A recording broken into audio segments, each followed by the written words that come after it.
जी अस्सलाम वालेकुम। एफबीआर ने एक डॉक्यूमेंट इशू किया है जो कि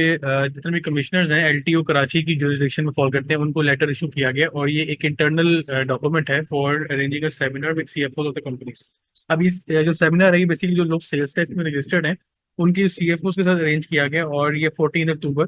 2024 3 से 5 बजे तक एलटीयू कराची की जुरिसडिक्शन में जो लोग फॉल करते हैं उनके साथ होगा। अब ये सेमिनार का क्या मकसद है, इसका एजेंडा क्या है, आज की वीडियो में हम वो डिस्कस करेंगे।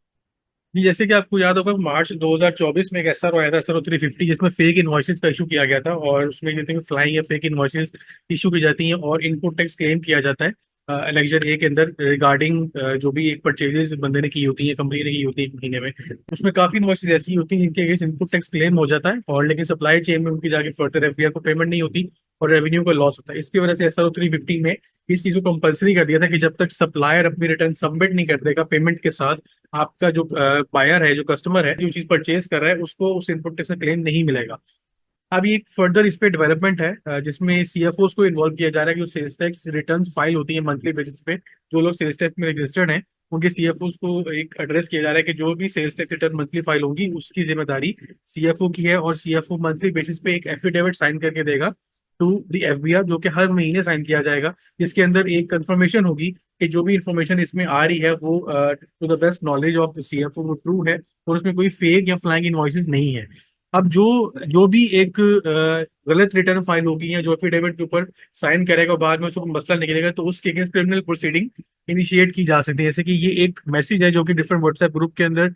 सर्कुलेट हो रहा है, जिसका मैंने स्क्रीनशॉट यहाँ पे लगाया। Federal board of revenue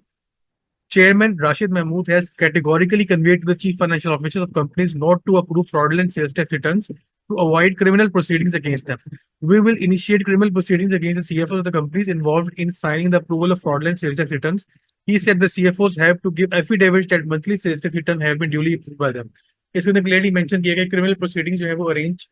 initiate की जाएंगी अगेंस्ट सीएफओस अगर कोई फ्रॉडुलेंट रिटर्न फाइल हुई होगी और उसमें जो सीएफओस हैं उनको मंथली एक एफिडेविट साइन करके देना होगा। अब इस एफिडेविट का फॉर्मेट भी अवेलेबल है जो कि आपकी स्क्रीन के सामने मैंने यहाँ पे एक पिक्चर की फॉर्म में अटैच किया हुआ है। इसमें एक तरह से अंडरटेकिंग है जिसमें मेंशन किया गया कि यहाँ पे नाम आएगा, आई आगे नाम आएगा, सीएनआईसी नंबर मेंशन होगा, in my capacity as authorised person of जो कंपनी, या इस रजिस्टर्ड बंदे का नाम अगर आ जाएगा, अगर वो कंपनी है तो कंपनी का एनटीएन आ जाएगा, जो भी जिस भी बंदे की रिटर्न फाइल हो रही है इसकी, उसका जो ऑथराइज रिप्रेजेंटेटिव है, अगर वो सोल प्रोप्राइटर है तो उसका जो ऑनर रिप्रेजेंटेटिव होगा, लीगल रिप्रेजेंटेटिव, ऑथराइज रिप्रेजेंटेटिव, वो उसके ऊपर साइन करेगा और वो अंडरटेकिंग देगा इन चार चीजों के ऊपर जो कि नीचे बुलेट पॉइंट्स में मेंशन है। सबसे पहले the turnover slash value of supply has been declared correctly, कि जो भी आप अपनी रेगुलर सी में आप अपनी सेल्स डिक्लेयर करते हैं उसकी जो टर्नओवर या उसकी वैल्यू है वो आपकी बिल्कुल करेक्ट है, उसमें कोई मसला नहीं है। अब रेगुलर सी आपका फाइल होता है हर महीने की 10 तारीख को। आप लोग सेल्स टैक्स की पेमेंट कर रहे होते हैं बाय 15th और आप सेल्स रिटर्न सबमिट कर रहे होते हैं बाय 18th। तो जो आपने टर्नओवर या वैल्यू ऑफ सप्लाई डिक्लेयर की है इन योर एनएजीसी वो आपने अंडरटेकिंग देनी है कि वो करेक्ट है। उसके बाद सेकंड अंडरटेकिंग होगी, no fake and flying invoices have been entered in annexure A by immediate vendors and subsequent tiers in supply chain. मतलब जो आपके वेंडर्स हैं जिनसे आपने चीज परचेज की है उन्होंने आपके अगेंस्ट जो इनपुट टैक्स का क्लेम आपको दिया है वो आपकी फेक इनवॉइसेस नहीं है। जो सीएनआईसी नंबर्स आपके यूज किए जा रहे हैं जिसके अगेंस्ट आप अपना इनपुट टैक्स क्लेम कर रहे हो, फेक या फ्लाइंग इनवॉइसेस नहीं है। वो यहाँ तो आपकी इमीडिएट वेंडर्स या दरमियान में सप्लाई चेन में अगर आपके डिस्ट्रीब्यूटर्स हैं जो आपके नाम पे सप्लाई उसकी इनपुट टैक्स का क्लेम आपको मिल रहा है जिसकी वजह से, तो वो आपने अंडरटेकिंग यहाँ पे आपसे मांग रहा है कि वो फेक नहीं है। Third, no invoices have been entered in annexure A which are not related to taxable supplies entered in annexure C. अब जैसे आप सबको पता होगा कि आपकी जो इनपुट टैक्स क्लेम सिर्फ आपको उन गुड्स के अगेंस्ट मिलता है जो आपकी टैक्सेबल सप्लाईज होती है। जैसे अगर आपकी कोई चीज एग्जेम्प्ट है फ्रॉम सेल्स टैक्स तो उस चीज को बेचने के ऊपर आपने जो इनपुट टैक्स इंकर किया होगा वो आपको क्लेम नहीं होता। तो यहाँ पे इस चीज की अंडरटेकिंग आपने देनी है कि जो गुड्स आपने रेगुलर सी में डिक्लेयर किए हैं टैक्सेबल सप्लाईज, सिर्फ उन्हीं गुड्स के अगेंस्ट आप अपना इनपुट टैक्स क्लेम कर रहे हो, आप अपनी किसी और गुड्स के अगेंस्ट इनपुट टैक्स क्लेम नहीं कर रहे जो कि एग्जेम्प्ट है या उसका आपको अलाउ नहीं होता input tax. Last undertaking of मांग रहा है, no fictitious figure has been entered in any part of the return of any of its एनेक्जर्स।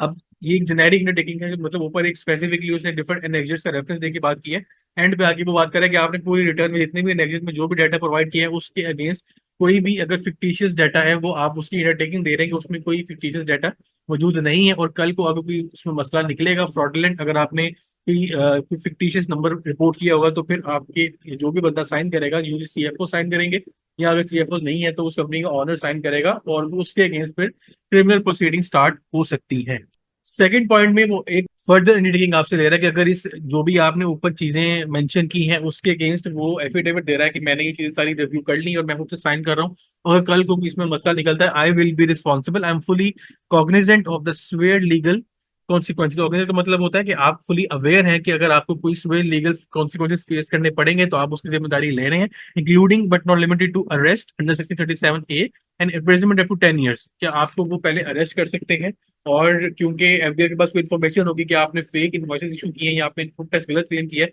पहले आपको वो अरेस्ट कर सकते हैं। अगर आप गिल्टी प्रूफ होंगे तो उस पर फिर आपको इम्प्रिजनमेंट अप टू 10 years भी फेस करनी पड़ सकती है। नीचे आप यहाँ पे सिग्नेचर करेंगे, नाम लिखेंगे और सीएनए से नंबर लिखेंगे उस बंदे का, जो बंदा कंपनी का थोड़ा रिप्रेजेंटेटिव है, या जो बंदा कंपनी की रिटर्न जो है वो फाइल कर रहा है, यूजली सीएफओ यहाँ पे साइन कर रहे होंगे।